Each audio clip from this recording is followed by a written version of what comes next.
Mesdames et messieurs, bonsoir et bienvenue à cette édition du soir. Tout de suite et maintenant, voici les titres. Le Burkina Faso célèbre pour la première fois en différé la semaine des langues africaines. Elle se tiendra du 24 au 28 février. Cette semaine des langues nationales africaines permettra de faire la promotion des 59 langues que compte le Burkina Faso. Détail dans ce savane au soir. L'Union nationale des associations des artisans miniers du Burkina Faso, UNAMB, une association qui regroupe plusieurs associations du secteur minier, s'est prononcée sur la situation nationale. L'UNAMB demande également plus d'encadrement sur les sites d'orpaillage. Les précisions vous seront données dans quelques instants. Encore une fois de plus, bienvenue à cette édition. Sachez que le chef de l'État, le lieutenant-colonel Paul-Henri Sandaogo Damiba, a procédé ce matin à des nominations au sein des forces armées nationales. Ainsi, la justice militaire est désormais dirigée par le magistrat lieutenant-colonel François Yaméougo, indique le décret présidentiel. Le colonel Vincent de Paul Sidonson est désormais le chef d'état-major de la gendarmerie de l'armée de l'air. Il est secondé par le lieutenant-colonel Ibrahim Sakira. L'intendant-colonel Blaise Joani Onadia est nommé directeur central de l'intendance. Le lieutenant-colonel Soter Yves Berebatio Koyo est nommé directeur central du génie militaire. Cela fait 30 ans que le MPSR, conduit par le lieutenant-colonel Paul-Henri Sandaogo Damiba, est au pouvoir. Durant donc ces 30 jours, le chef de l'État a entamé des concertations et a procédé à la mise en place d'une commission technique d'élaboration de projets de la transition. Des nominations au sein des forces armées nationales, il y en a eu également.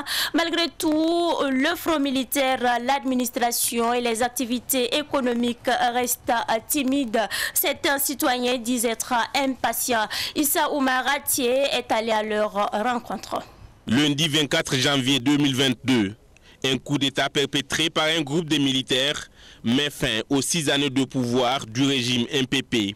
Le lieutenant-colonel Paul-Henri Sandaogo Damiba, porté par le mouvement patriotique pour la sauvegarde et la restauration, prend le pouvoir. Le 27 janvier, soit 3 jours après le coup d'État, le nouvel homme fort s'adresse pour la première fois à ses compatriotes au journal de 20h de la télévision nationale. Dans son adresse, l'homme sur qui repose désormais la destinée du pays des hommes intègres remet les pendules à l'heure quant à la gestion du pays. Si les priorités sont nombreuses, il est clair que la priorité principale demeure la sécurité.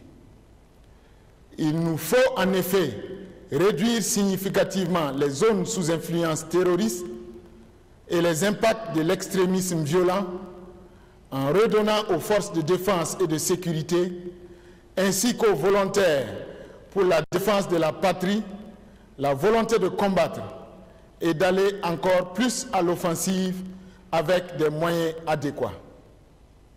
Ceci est un préalable indispensable au retour progressif de l'administration publique et à la réinstallation des personnes déplacées internes dans leur village d'origine. 24 janvier, 24 février, un mois jour pour jour que Damiba est chef de l'État. Les attaques terroristes et les saccages continuent dans les zones du Sahel, de l'Est, du centre-nord, du nord et de la boucle du Moun. Les citoyens attendent toujours le changement selon l'artiste engagé Almami Kaji. Pour lui, MPP et MPSR, c'est bonnet blanc, blanc bonnet. Déshabiller Pierre pour habiller Paul, ce n'est pas ce que nous attendons. La vie elle est chère, les produits de première nécessité ne sont pas accessibles. Pour ce qui est de la sécurité, il ne se passe pas un seul jour sans qu'il n'y ait des morts si vous voulez, dans une des villes, dans un des villages du pays.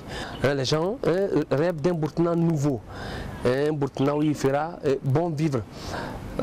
Voilà, il ne faut pas se leurrer et ce bon vivre là, il n'y a que le peuple lui-même qui peut se l'octroyer.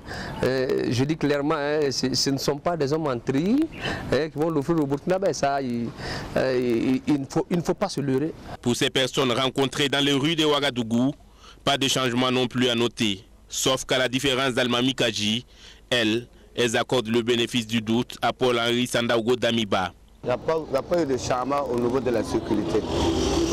Ça continue à tuer les gens, nos parents. Et aussi, les déplacés n'ont pas de coin. On ne peut pas repartir chez eux. Donc c'est comme moi je souhaite qu'ils n'ont qu'à gouiller, que la paix revienne, que la sécurité revienne, que chacun puisse repartir chez eux.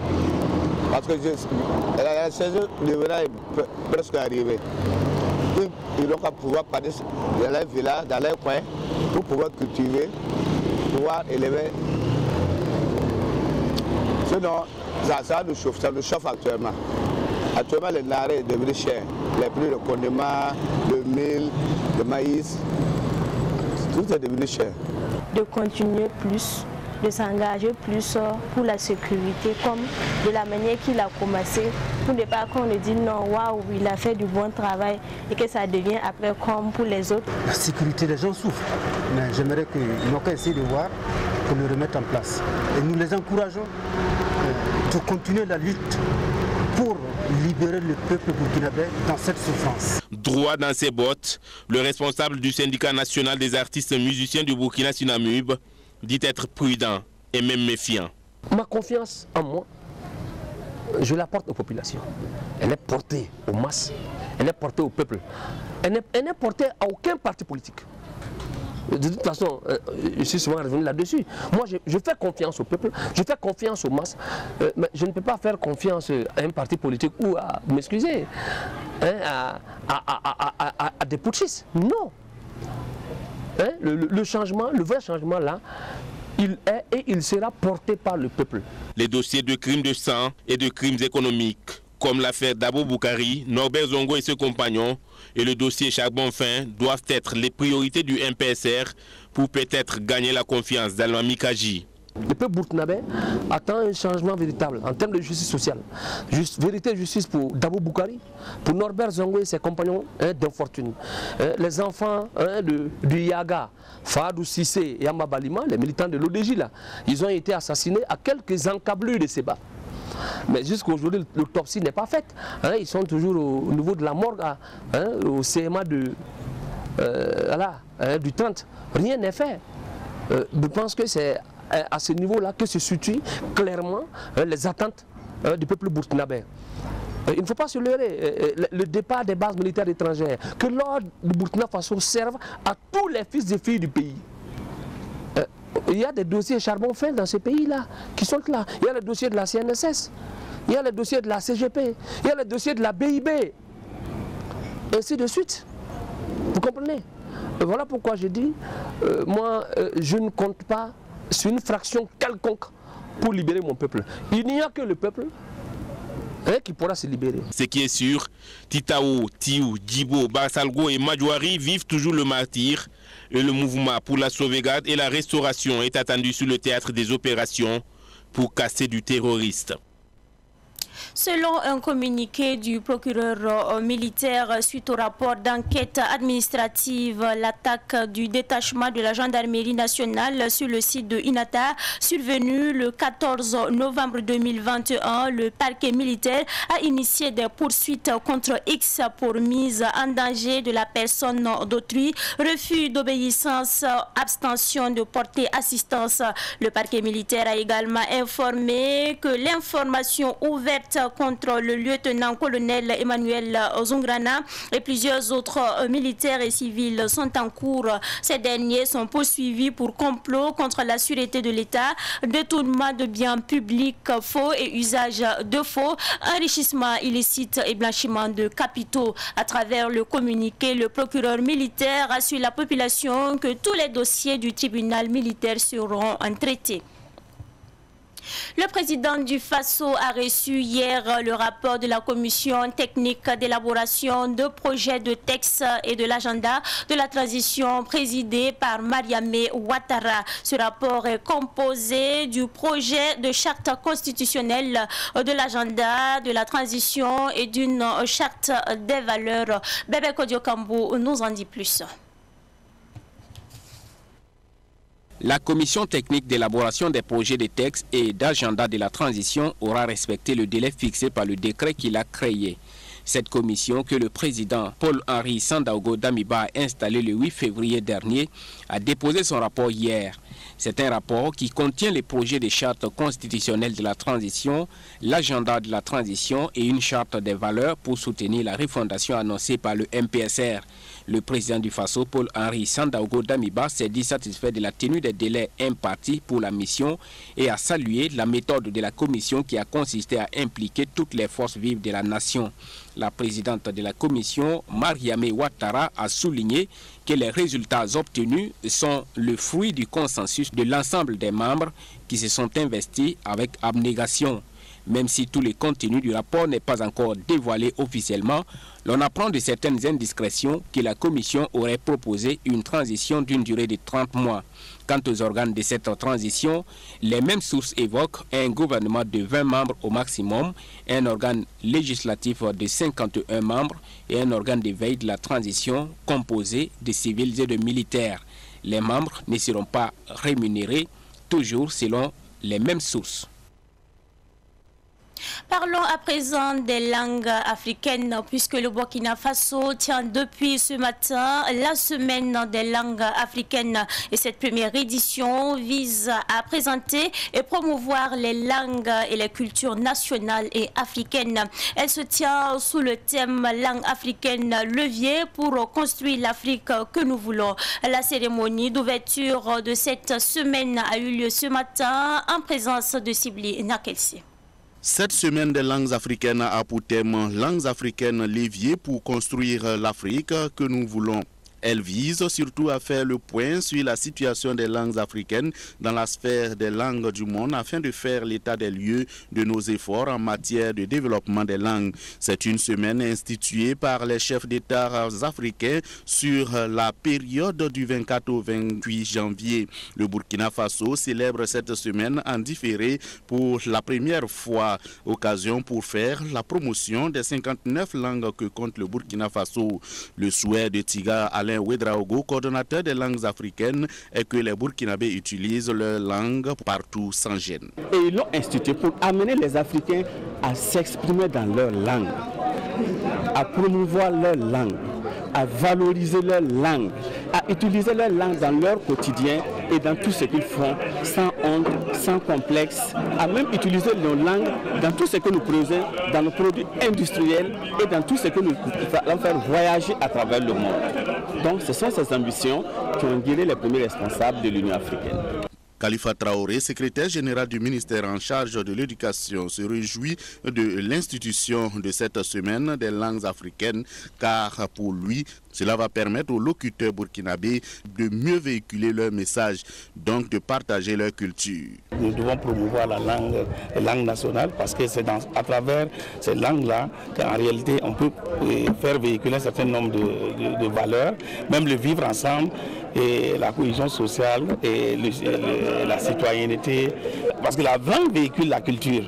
Donc il y a certaines choses qu'on peut dire, par exemple en français. Déjà, si vous réfléchissez dans nos langues et que vous parlez en français, ça peut être toute autre chose. Et comme si vous réfléchissez en français et que vous parlez dans nos langues, ça peut être toute autre chose.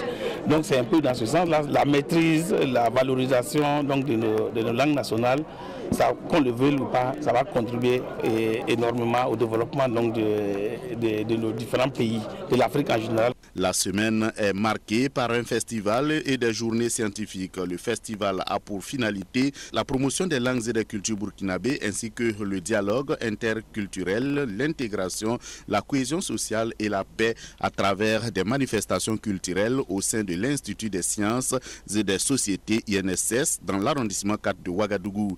Les organisateurs de cette semaine des langues africaines comptent la célébrer dans toutes les localités du Burkina Faso les années à venir. L'Union nationale des associations des artisans miniers du Burkina Faso, UNAMB, a tenu ce matin une conférence de presse pour donner sa lecture sur la situation nationale. Et cette association était donc... Cette association a tenu une conférence de presse ce matin. Les détails, c'est avec Pakisva Mariam Ouedraogo. Une conférence de presse pour attirer l'attention des autorités sur le manque d'encadrement des sites d'orpaillage et des acteurs miniers artisanaux. Cette situation cause d'énormes dégâts humains et matériels, comme on a vu récemment à Gomblora, dans la région du Sud-Ouest. Le président de l'Union nationale des associations des artisans miniers du Burkina, UNAMB, Massamoudou Sawadogo, tire la sonnette d'alarme. Sans l'encadrement, on ne peut pas éviter toutes sortes de désordres et toutes sortes de conflits et toutes sortes de ce problème-là sur les sites d'orpaillage. Donc je pense qu'il est temps que l'État réfléchisse et revoie qu'est-ce qui peut accompagner les acteurs, remettre les acteurs dans la scène pour qu'ensemble nous puissions réfléchir et combattre pour que le secteur puisse avoir sa place dans la société. Avec les effectifs de plusieurs millions d'orpailleurs sur le terrain, parfois en toute méconnaissance des règles de la République, il est nécessaire de les sensibiliser et de les former. C'est la demande de l'UNAMB. Les acteurs miniers, ce sont des gens, c'est vrai que ce sont des alphabètes, mais malgré qu'ils sont des alphabètes, ils ont des idées aussi à travailler pour pouvoir progresser. Donc à ce niveau, je pense que si l'État revoit pour qu'on se mette ensemble et écouter vraiment les acteurs, on pouvait y arriver et que les choses pouvaient bien marcher. C'est notre première fois de rencontrer ces gens de drames. Mais nous demandons au Créateur qui nous a mis au monde de nous soutenir pour que cela ne répète plus. Nous sollicitons des nouvelles autorités, la poursuite de l'instauration et la consolidation d'un climat de confiance entre l'ANEMAS et les artisans miniers qui commencent à porter ses fruits. Le renforcement des capacités organisationnelles et des pouvoirs officiels octroyés à l'UNAMB dans le but de lui permettre d'être plus opérationnel sur les sites artisanaux et le renforcement de la collaboration entre l'UNAMB et les services techniques étatiques, l'ANEMAS, à savoir l'ANEMAS et la BENAF, Brigade anti-fraude, une recommandation sur la commercialisation de l'or, une recommandation sur l'utilisation des substances chimiques prévues par le code minier, une recommandation sur le code minier tout entier. Lors de la conférence de presse, l'UNAMB a fait des propositions pour le retour de la sécurité et de la paix au Burkina Faso.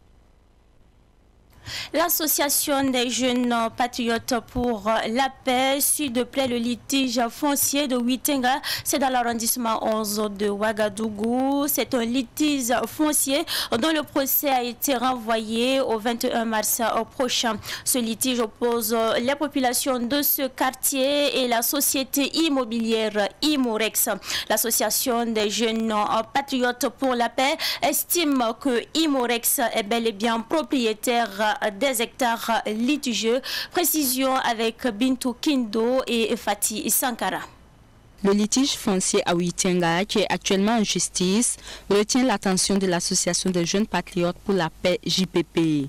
Elle s'est même impliquée pour une sortie de crise.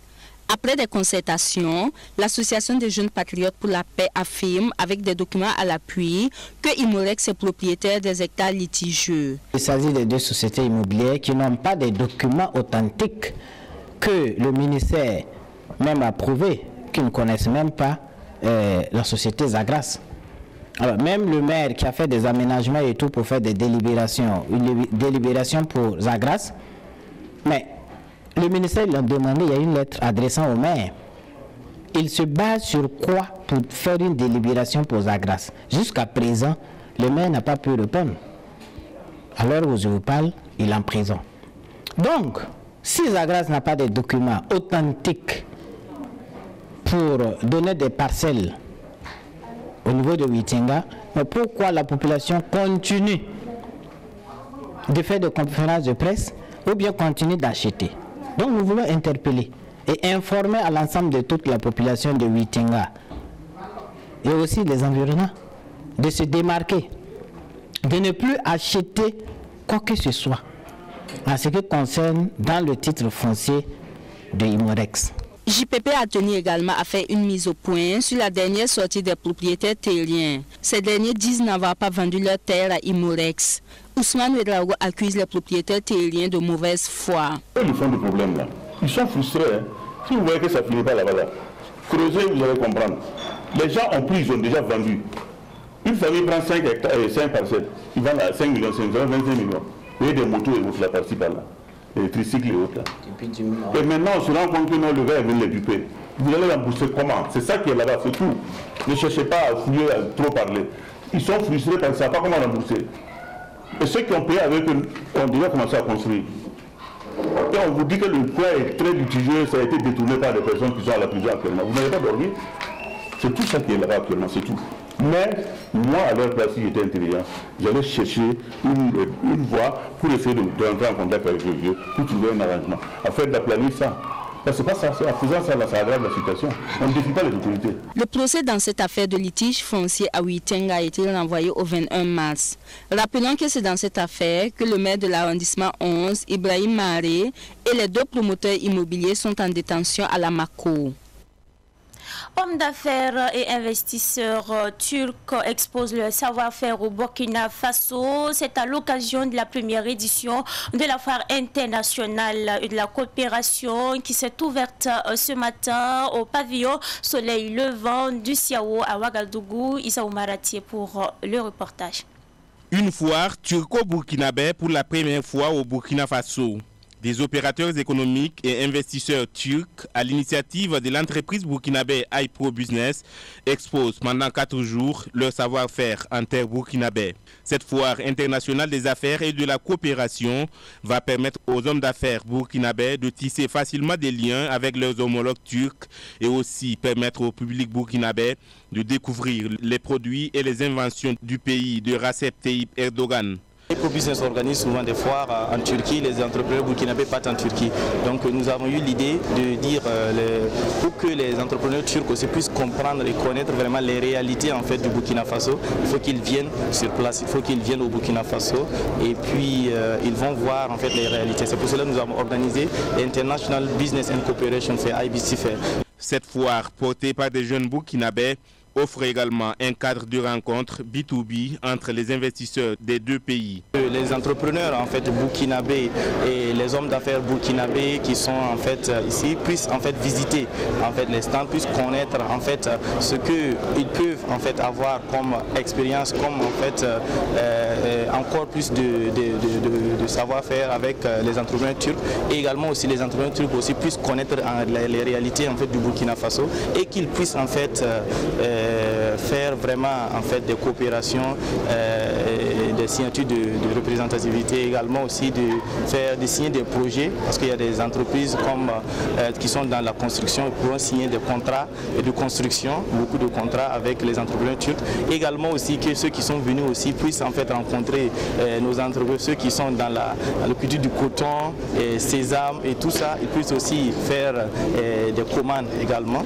Et nous entendons que le Burkina Faso, le public voilà, du Burkina Faso, tous ceux qui veulent vraiment payer les marchandises, tous ceux qui veulent vraiment voir en fait et connaître en fait les produits turcs aussi de qualité, ils peuvent également aussi passer ici et puis voir.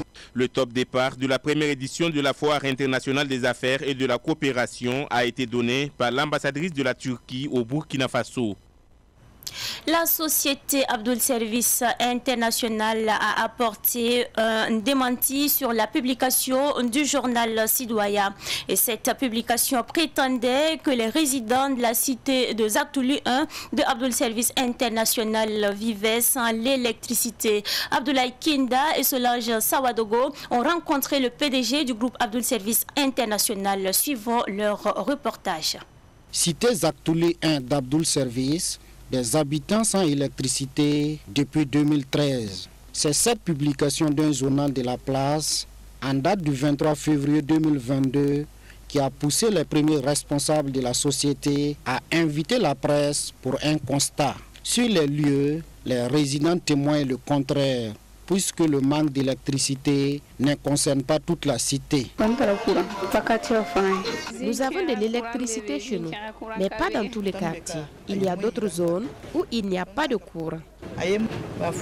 Nous sommes là il y a 2 ans. Chez nous, il y a le courant, mais certains de nos voisins n'en ont pas. Il y a 2 mois que nous avons de l'électricité. Un de nos voisins a même un climatiseur chez lui. Le premier responsable de la société, Abdou Ouedraogo, a profité de l'occasion pour inviter la presse à aller à la source de l'information avant toute publication. Je peux dire vraiment que ce n'est pas vrai. Je demande vraiment à ceux qui font ça d'arrêter. Nous sommes tous des frères burkinabés. Nous avons pratiquement 7 sites à Ouagadougou. Nous, on peut dire que Zakouli était notre 2e site. Et ça fait pratiquement plus de 2 ans que nous avons commencé à travailler sur l'électricité. Quant à la zone des Zaktouli 1 qui n'est pas encore électrifiée, le PDG explique que la Sonabel est à pied d'œuvre. Les gens ne sont pas venus au même moment à Zaktouli. Nous avons une superficie pratiquement plus de 100 hectares. Actuellement, il y a un bloc que nous sommes en train de travailler avec. Et la Sonabel a autorisé pour dire de travailler avec ce bloc. Pendant ce temps, il y a d'autres qui sont en construction. Si d'ici 2 mois, 2 mois et demi, on arrive à finir avec le bloc que nous sommes en train de travailler, pendant que nous sommes en train de finir, il y a d'autres qui sont en train d'être installés. Eux aussi vont essayer de réclamer. En ce moment, il faut repartir à la Sonabel encore pour introduire un dossier technique pour les études. Après Zaktouli 1, Cap est mis à Samba 1 extension, où les branchements des conduites d'eau suivent leur cours. Actuellement, nous avons déposé le dossier au niveau de la Sonabel, qui nous ont promis de sortir même l'autorisation aussi le plus vite possible. Pour le cas de l'ONEA, c'est la même chose, mais l'ONEA est plus rapide. Et si vous avez remarqué, nous sommes en train de faire les branchements d'eau au niveau de Saba. Et aussi, on a discuté ensemble, même il n'y a même pas 1 mois, on les a demandé de prendre leur mal en patience, que nous allons faire tout pour quand même les permettre d'avoir l'eau et l'électricité. En dehors de Saba 1, l'extension, il y a Saba 2. C'est le même problème qu'on a. Le PDG Abdou Ouedraogo lance un appel à ses clients. C'est nos clients. Nous leur demandons, parce que sans eux, nous ne pouvons pas fonctionner. Eux aussi, ils n'ont qu'à nous comprendre pour que nous puissions quand même voir ce qu'on peut faire pour les satisfaire d'ici là. On va prendre les dispositions nécessaires pour vraiment régler les problèmes, ces problèmes-là, à un bref délai. Ça ne va pas vraiment traîner. Et ça, c'est que tous les sites-là, il faut brancher l'eau, il faut brancher l'électricité. Voici ce qui fait que ce n'est pas vraiment facile pour prendre un coup et puis vraiment régler le problème. Mais on les comprend. Ce n'est pas facile de vivre dans une zone vraiment où il y a des complications comme ça. On leur demande pardon pour qu'ils puissent quand même nous comprendre. Et d'ici là, on va essayer de mettre les points sur les i et tout va rentrer en ordre. La société Abdoul Service, qui intervient dans la promotion immobilière depuis 2012, compte plusieurs cités à Ouagadougou et à Bobo-Dioulasso. La sécurité routière est également au menu de cette édition. Cela fait 7 ans que la Jeune Chambre internationale de Ouagadougou organise des séances de sensibilisation sur la sécurité routière dans les établissements scolaires de l'arrondissement 10 de Ouagadougou. Et cette campagne de sensibilisation entre dans le projet dénommé Citoyen motorisé, un casque bleu. Plus de précisions avec Daouda Yameouko. Pour réduire le nombre des accidents de la route impliquant notamment les élèves, la Jeune Chambre internationale JCI, à travers son projet Un citoyen motorisé, un casque, va à la rencontre des scolaires pour des séances de sensibilisation. Une grande frange en tout cas de la population, notamment des jeunes, sont victimes des accidents et ont des traumatismes crâniens. Et de ces traumatismes crâniens, le constat c'est qu'ils ne portent pas de casque. Qu'est-ce que la Jeune Chambre internationale, une association de jeunes citoyens actifs, peut faire pour apporter des solutions durables concernant ce fléau? D'où l'idée de ce projet-là qui consiste à faire la promotion du port du casque, dont le thème c'est le port du casque, une nécessité vitale, faire la promotion du respect du code de la route, faire également de la sensibilisation sur les premiers gestes de secourisme à l'endroit de nos jeunes frères qui sont les élèves. Selon la directrice du projet Taïbata Ouedraogo, plus de 70% des victimes d'accidents de la route impliquant des engins à 2 roues motorisés s'en sortent avec des traumatismes crâniens. des victimes qui sont pour la plupart des jeunes. On demande aux enfants de porter des casques, mais ils n'en ont pas. Donc on s'est dit, bon, pourquoi pas, on va les initier, les sensibiliser au port du casque, mais aussi à les en distribuer. Évidemment, on ne peut pas donner à tout le monde. Comme je vous le dis, c'est un projet communautaire, mais l'essentiel est là. L'association des parents d'élèves salue l'initiative de la Jeune Chambre internationale car elle va contribuer à la prise de conscience des enfants. Il faut dire que la sécurité de nos enfants est un des objectifs que l'association des parents d'élèves cherche à atteindre depuis un certain temps. Donc l'opportunité que la Jeune Chambre internationale bien sûr nous donne en venant justement avec ce projet justement sur les casques et surtout destinés aux enfants est une belle opportunité et cela nous permet, nous au niveau du bureau, de dérouler aussi une partie de notre activité, notre programme d'activité qui consistait justement à sensibiliser les enfants sur la sécurisation routière et notamment sur le port du casque. Le projet Un citoyen motorisé un casque de la Jeune Chambre internationale Ouaga dure depuis 7 ans. Comme le dit Oscar Wilde, il faut viser la lune parce qu'au moins si vous échouez, vous finissez dans les étoiles. Mesdames et messieurs, c'est tout pour cette édition. Merci à vous qui nous avez suivis et très bonne suite de programme sur Savannah TV.